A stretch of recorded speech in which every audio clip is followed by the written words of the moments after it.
talking about gender, Yes. we're really talking about masculinity and femininity as opposed to male-female. So if gender is a social construct, it's all of the artificial things of behavior that are imposed on people to fill the role of being masculine or feminine. And this is, I think, anti-feminist, basically. It's very artificial. I think that, amazingly, that distinction has been lost. And people talk about gender as if it's the same thing as sex. It's not at all. So it seems like a very stupid mistake, but I suppose I don't know how it got really, it was certainly, to erase that distinction was emphasized by postmodernism, but it also led to all sorts of things of I don't know, a lot of stupidities. And certainly the trans issue has to do with blurring that distinction. I'm very against the veil. I think, again, it's a distraction. I mean, I don't think it's... Explain, please. I don't think it's central in any way to women's oppression. And the veil? No, I mean, don't you think women, the Muslim women, are more oppressed than non-Muslim? No, I don't. I think we have delusions about how liberated we are. No, I don't think so.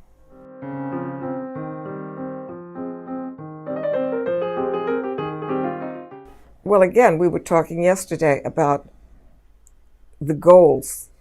Oh, yes. Where we're going. Your versus dreams. Living Your now. Dreams. Well, I mean, I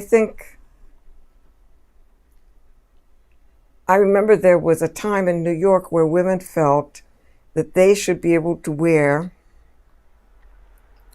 very tiny little shorts and to go in the middle of the night, say, in all sorts of neighborhoods by themselves. I said, I don't want you to get hurt. That's not smart. It's not common sense. Now, ideally, she should be able to do that. But I would not recommend it. Because it's a harsh word, because it's a... Because I don't want her hurt. So you agree with the veil because you don't want her hurt?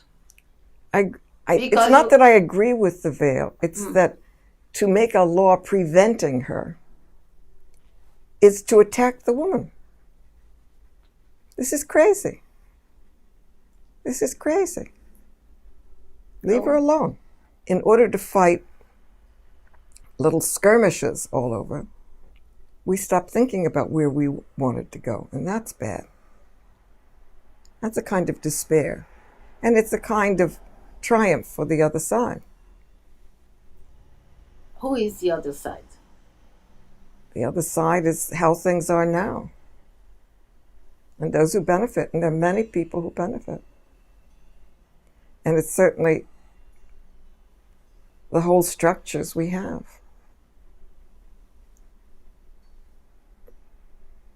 The way we have of separating people into classes, using various excuses and saying, okay, now you get more, you get less, you get, for nothing.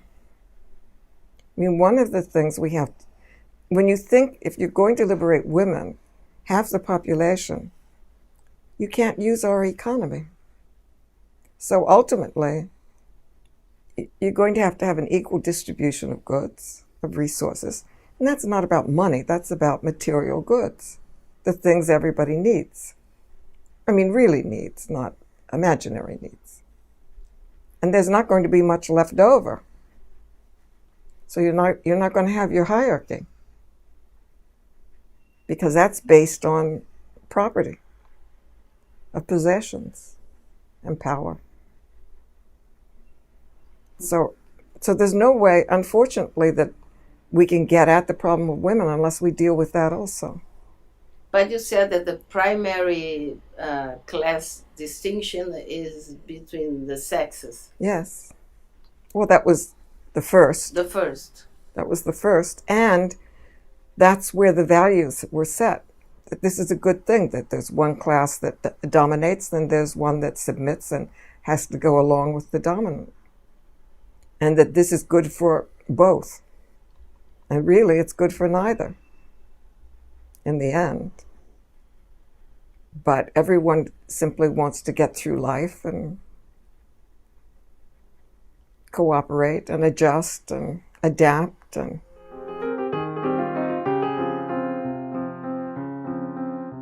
do you feel you're more a leftist or a feminist? I think there's not a distinction, if you really understand it. I think many people who say they're leftist aren't really very radical. A lot of people who say they're feminists don't go very far with it. So if you combine the two, that's really the most radical. And that's, unfortunately, where we have to go. And it's difficult. I mean, I think one reason why science fiction appeals to women is because it's an attempt to talk about this new world, how it would be. But I'm more practical. I want to talk about how to get there. And how do you think we can get there? I think the most difficult thing is to understand that you may have a goal that you will never see. Nevertheless, you must try to articulate what that goal is. That is and to know that you're not going to reach it. That's very hard. Because to be really political means you're going to have a lot of trouble and deprivation. And at least if you're going to have to live that way, you want a reward at the end, namely the change that you envision. And I think our goal is so large that that's not possible. If you're not a dreamer, how can you find any satisfaction in life knowing that we are not going to see the world that we imagine? You take pleasure in daily life, and in food, and in beauty, and things that you see. You know, it has to be small enjoyments. It has to, I mean, because you're challenging the society and what is. And I think a lot of people are dissatisfied with how things are, and they express it in all kinds of different ways, but it's not practical. It's not sort of, what is the problem and how am I going to resolve it? Which is what you have to do. And that's hard. So what are your small pleasures? Like you mentioned the library, the new... Well, the library, the trying to retain all of the physical ability I can. I enjoy music. I do enjoy color. I enjoy art, but often now I see sexism in it, and it's hard for me to enjoy it when I see that, you know, when I see the sexism. Talking about how could the oppression of women go on so long? Part of it is psychologically, and we're brainwashed by everything to accept the masculine, the feminine, so on, blah, blah, blah. But also, there are all of these institutions that are interlocking, that have been around since we have any kind of language, written record. And they keep women locked in. And that's basically the family, on the one hand, and prostitution and rape to terrorize women, that the best way to survive is within the nuclear family. So if those are your options, it's not too great. But I think that it's difficult, and but it's important to separate what is a temporary protection and where we want to go. I mean, if you are I am so sick and tired of any kind of political discussion accepting the family as the basic unit. It's crazy. I mean, it's like women have no value. No, they're a function. They have a function in the family. Otherwise, they don't exist. And the woman has to go wherever the man goes because she's the foundation of the family.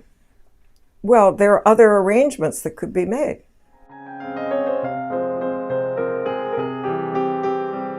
Oh, you wanted to talk before about some of the studies I'd seen about reproduction?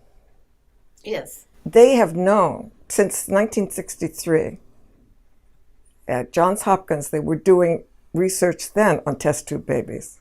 That's where I first read about it. It was in the papers, I remember, in 1963. And I had just read Simone de Beauvoir's Second Sex, and my eye caught this, right? And I had saved it. I had forgotten about it, that clipping. Anyway, so I remember they saw that that an embryo could be brought to term under artificial circumstances. And I read it was an article or some letters, and somebody said, well, because you could detect birth defects very early, and you could stop it, and so on, where you can't really tell often if it's inside of a woman. And somebody said, well, would this be an alternative? And someone said, very seriously, but women are so much cheaper. And I thought, wow, that's really honest. That's really getting down, right down to it. There it is.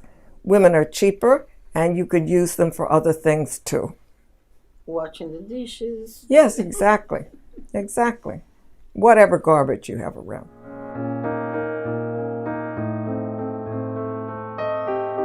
I think that what is considered the left and what, is often not very radical in my view. So I think that true feminism, you can't make progress for women without turning everything over. So that's very radical. So that they go together if you really understand. Everything we know today, especially our economic system, has to go. For women to be free, women have to have the resources to be autonomous. And they're not, if you divide up all the resources in the world equally, there's not anything left over. Fine. So money really, this is in where we want to go. For now, this is the middle man that we use to make exchange. Money is like a substitute for what it is we want. So if you want housing and you want food, you use money as an intermediate exchange. But it has no value in itself, by itself. And that's something people don't really understand. I mean, Marx once made this funny comment. I thought it was very funny at the time. But he said, what is money? Do you have a male and a female and they reproduce? He was talking about how capital, how you have interest and so on, how money can make money. And he said, well, what is that? A male and a female make another money? What is this? Anyway, that seemed very funny to me at the time. In other words, it's not real. But it's treated as more real than the real things. And that's crazy. What are the real things? The things you need to live. Including music, art, and leisure. Yes, but you can't appreciate those things if you're hungry. If you have no place, if you're homeless, if you're sick. You know, it's very difficult to enjoy these other things if those needs aren't met. And why shouldn't they be met? It's ridiculous. Nobody asked to be born. This is something I learned from working on abortion, is that the light bulb went off in my head, and I thought, if nobody asked to be born, how can you punish people with, you can live this way and you live that way? The argument is that no one would do anything productive if they weren't going to be rewarded by profit or what have you. I don't see any reason to believe that. I mean, I think that people enjoy creative activity, but you have to be in a position to enjoy it and to create. I mean, material conditions do matter. They matter.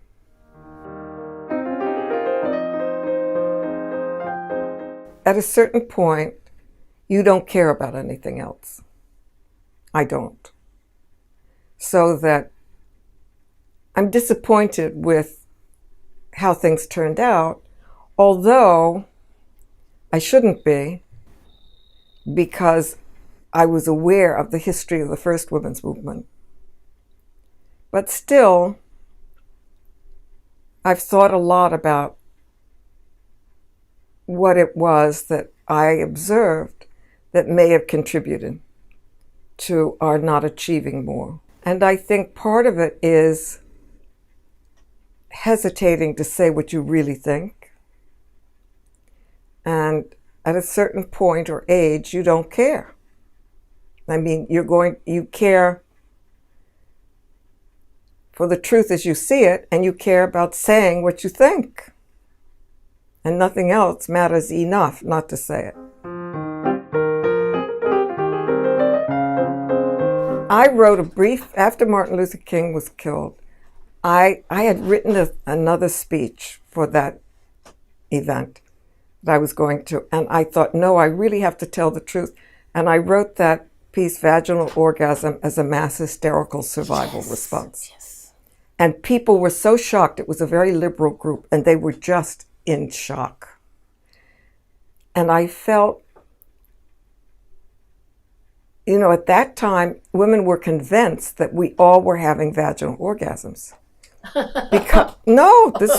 And if you weren't, it was your fault and you weren't trying hard enough or you had a bad attitude. But when you looked into it, physiologically, it just wasn't the way things were. It's amazing what the mind can do. That if you think that something, you're supposed to feel X, you can go to very great lengths to try to achieve X. It's amazing. And I think despite the fact that we are discriminated against because of our sex, we still valorize it all out of proportion to what is important to human life. I'm not talking about generational life. I'm talking about the life of any human being. And we make it like somehow a central part of our lives, achieving it, or, I mean, it's ridiculous.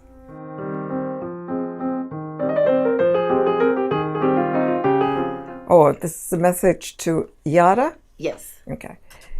Your question about do I prefer Tolstoy or Dostoevsky? I read both, all of both in the 60s. And Tolstoy tells the best stories. So he's best for fiction. But Dostoevsky is best for nonfiction, even though people think he wrote fiction. But I think he was grimly realistic. So I like in quotes, both. But one is fiction and one is nonfiction. What is the best memory you have of your feminist life? My feminist life, I'd say, being with other women and working to make change. That was the best part of it. And did you have any return that you feel or something was done? Not much. I mean, I thought...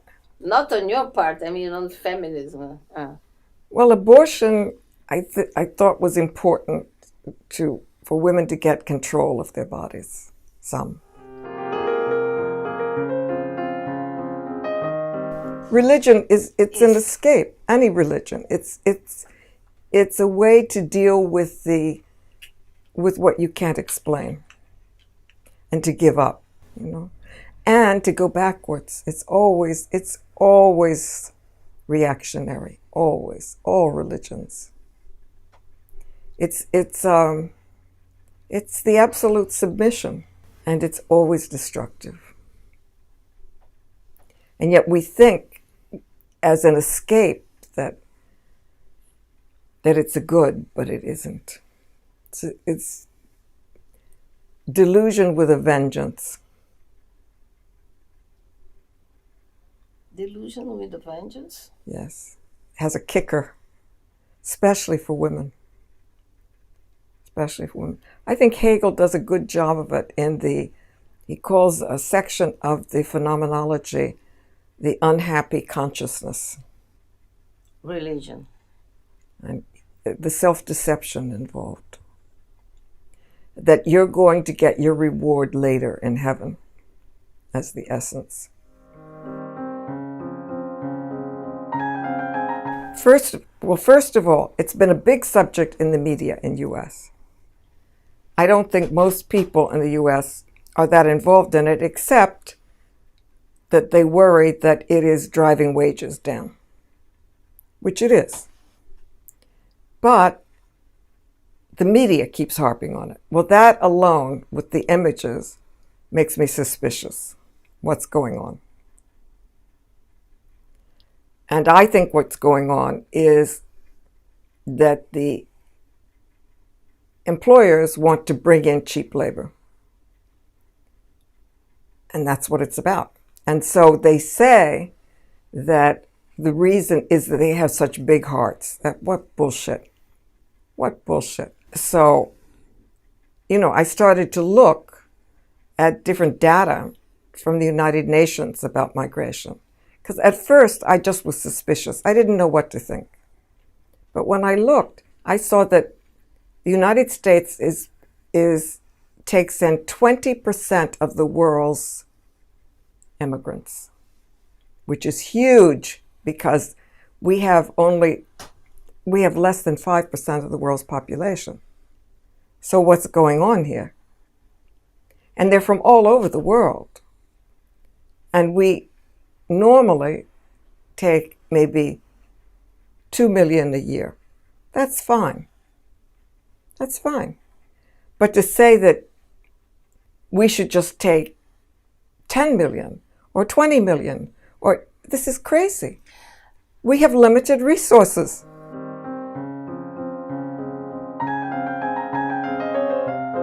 Why being a woman are you so much against emotion? Look where it's gotten us. Look where it's gotten women. In the pit, in the garbage. That's why. How can we control, refrain our negative emotions? Not the emotions that take us to the pit. Well, at least try to think, try to talk to other people, it's the big escape. It's the emotionalism. Emotionalism. It's like fiction. I mean, I agree. And I like fiction. I mean, I like mysteries. And I like mysteries because I won't let myself read them except in the evening, after I'm worn out. But I like them because it's a story and it gets solved, unlike life. But it is fiction. Emotionalism is an avoidance of reality and trying to think it through, with all of the frustration that's involved in that. Emotionalism is very egoistical. You just have to feel and turn in and look at yourself. But that's not the world. And you can't solve anything. And it makes you easy to control, because all someone has to do is to figure out where your tender spots are, where your vulnerabilities are, what you're afraid of. And they can tap that and control you and make you do whatever they want. Very dangerous. So, for women especially, we've been told, well, this is where we're strong. We know how to feel, right? What does that mean? It's good to have a reaction to things. Sometimes, for example, I will hear something and I'll just feel something's wrong with that. Now, I don't know why. That's an emotion. That's an emotion. But I use that as the starting point. And I will then try to figure out, is something wrong with it? Maybe I'm reacting out of a prejudice. Or maybe I'm picking up on something that I should follow through on.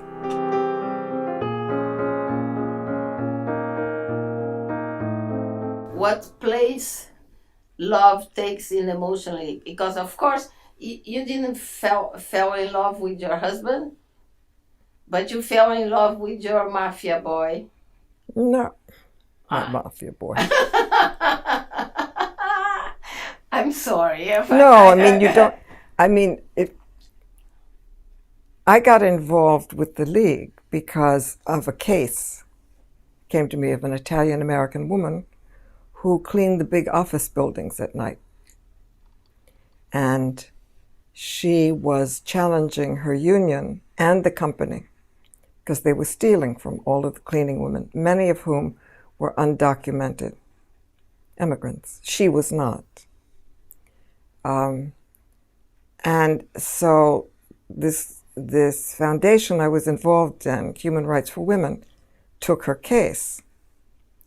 But the union she was in was very rough and dangerous, and she got off work in the middle of the night.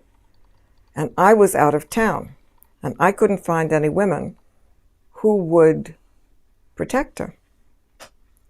So I had a lawyer who was also representing Joe Colombo. So I thought, well, she's Italian-American, and this is an Italian-American organization. I'm going to see if they will help when I'm out of town. So that's how I found out about them. And I went, and they did help her, but it was very educational to me because it was all There were people from Brooklyn, from Queens, and so on. This is back in the 60s and 70s, right? And they were what I guess you would call lower middle class. And I didn't know many people like this. And I was very moved by them. Emotion. No, I was moved by, this is a whole group of people who were being abused, and there was all of this political unrest going on around them for different causes, civil rights, the war, and so on. And they were thinking, well, they were being abused and they wanted to do something about their situation. But they didn't know exactly how to do it. It takes a lot of courage. And I saw how sincere they were. And of course, Joe, because of his background, had a lot of guts. But he was also unsure because to come out in the open fighting, there was a taboo on that. So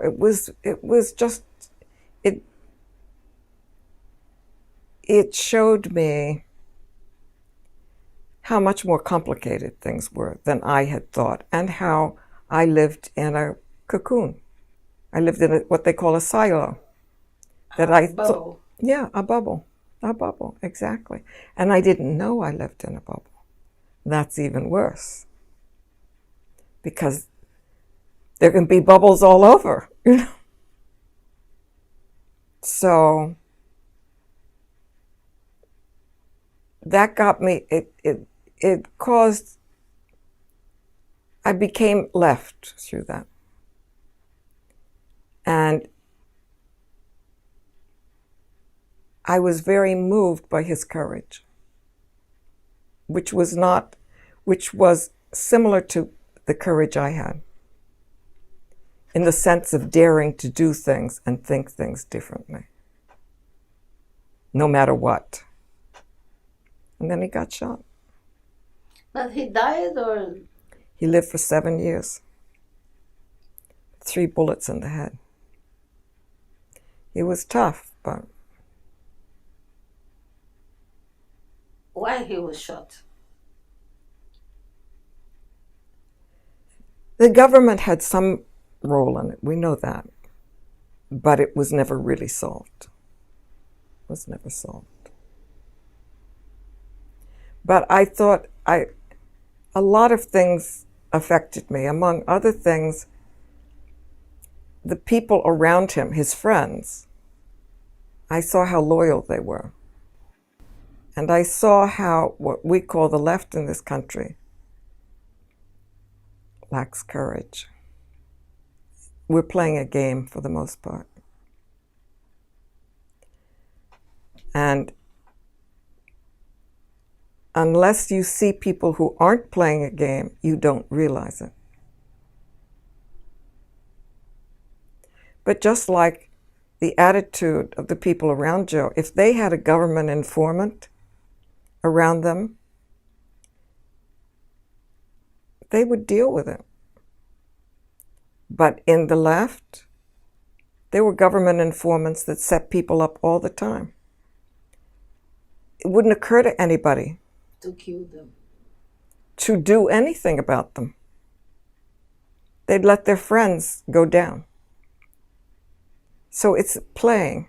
It's playing a game.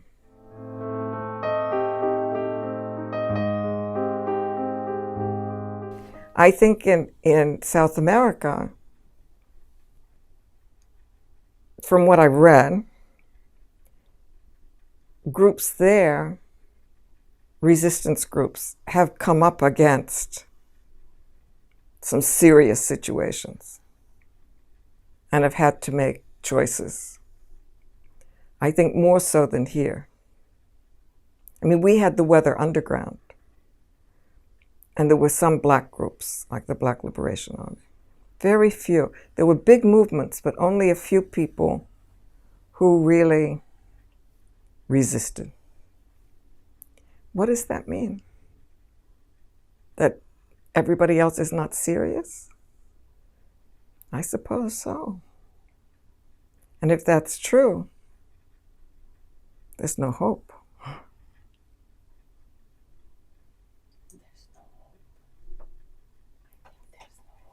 But it's better to say, we have to address this.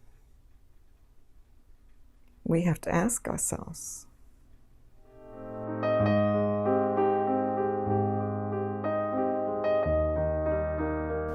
Did you see your notes? Yes, and I think I've Covered everything? Yes, I think there was the issue.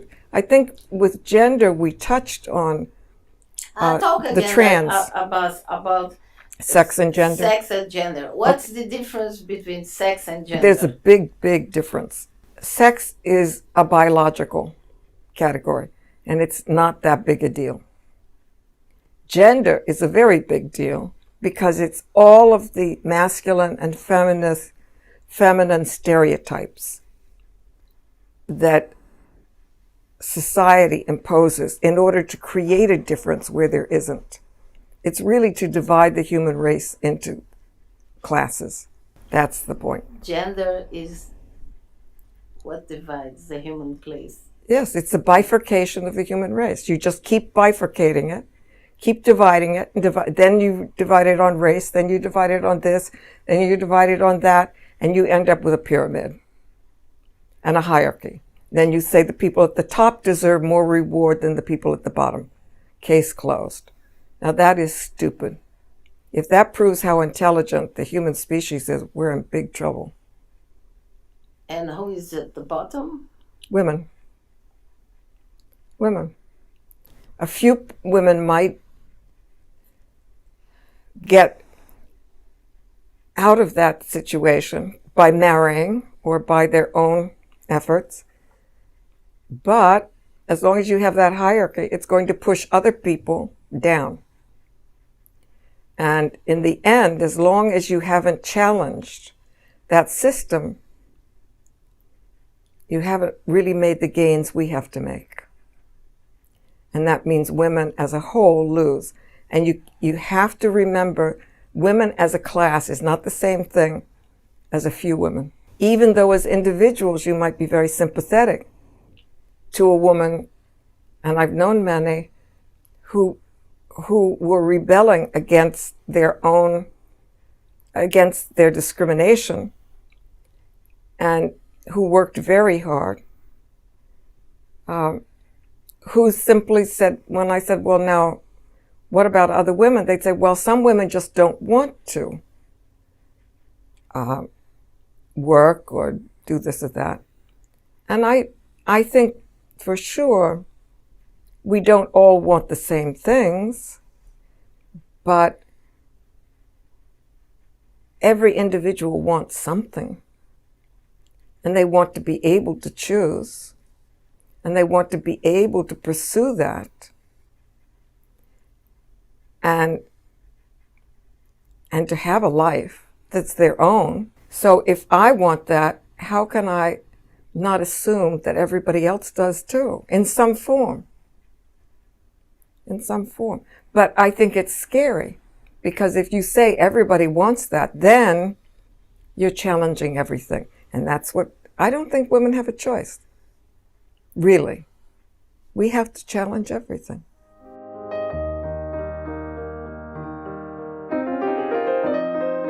Well, I think you're raising, you're examining the way we express it, like falling in love. Falling in love, yes. I think is telling. I mean, it's definitely a psychological phenomenon. And it doesn't last, 6 months. 2 months. 2 months. And it makes you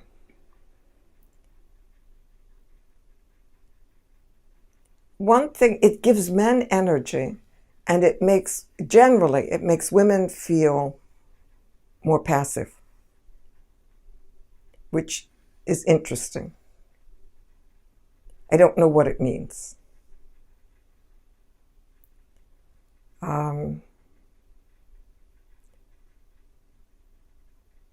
I have no idea what the phenomenon is. And I distrust it in a way, because it is psychological. It's not rational. So you have to be careful. With your emotions. Well, you have to be careful with following through. You have to not to fall. Not to fall. Not to fall in love. And fracture something. This was good. Yes, sometimes. With a long rehab. This is nice.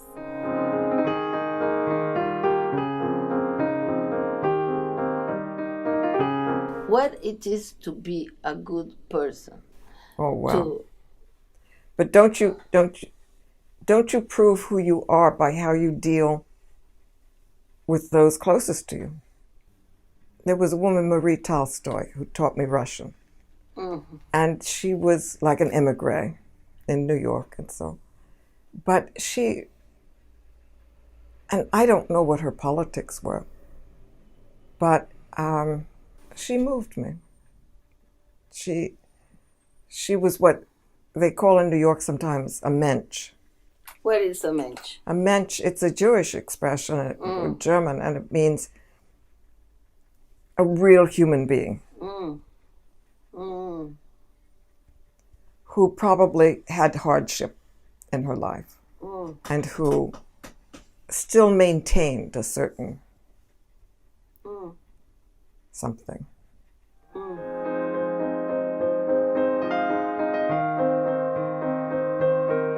Who were the most important people in your life? Flo Kennedy. Flo was important. Your grandmother? My grandmother. Beauvoir was very important.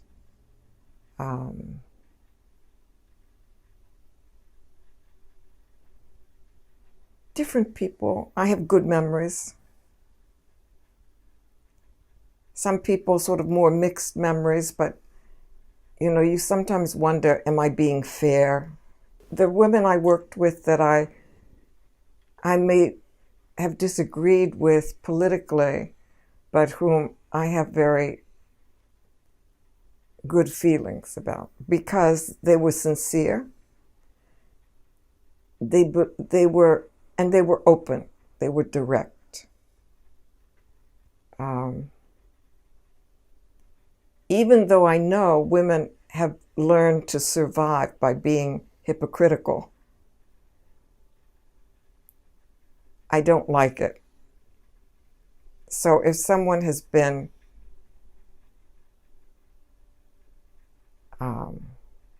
deceptive in a way, I don't have good memories about that.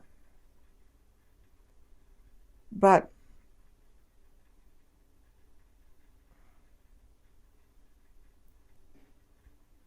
I think I'm very grateful to the women's movement in that I really came to know many people as people.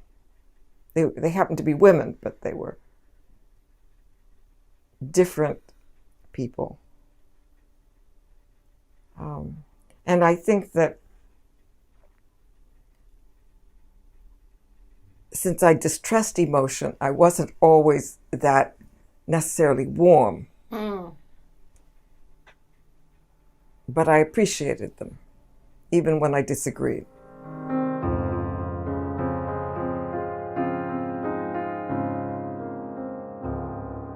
I remember I was doing a writing sort of workshop, and I met a woman there, and this was in Boston. She was an interesting woman, but I was talking about that you come to points in your life where there's a fork in the road, and you know it, and you can't take both roads, and you have to make a choice. And it's not an easy choice because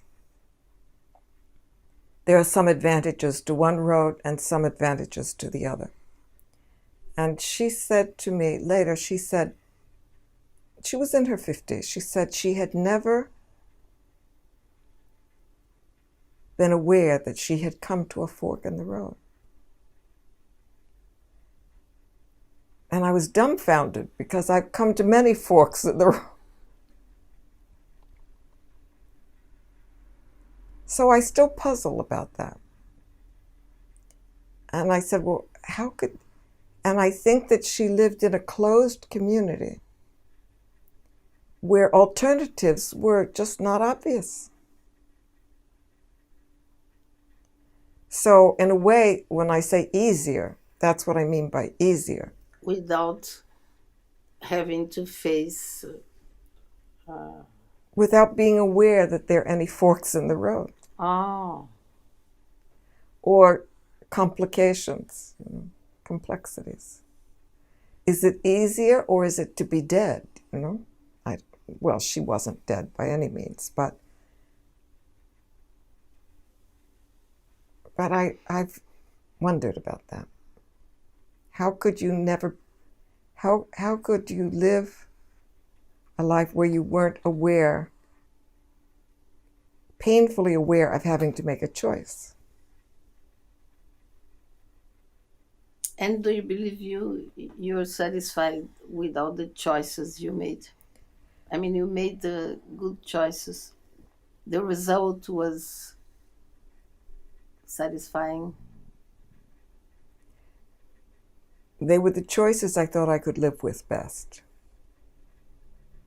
Because in the end, you have to live with yourself.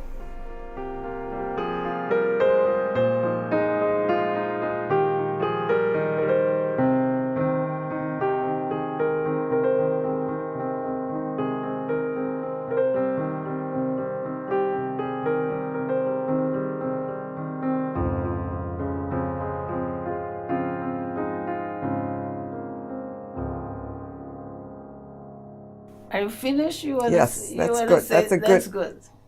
D'accord.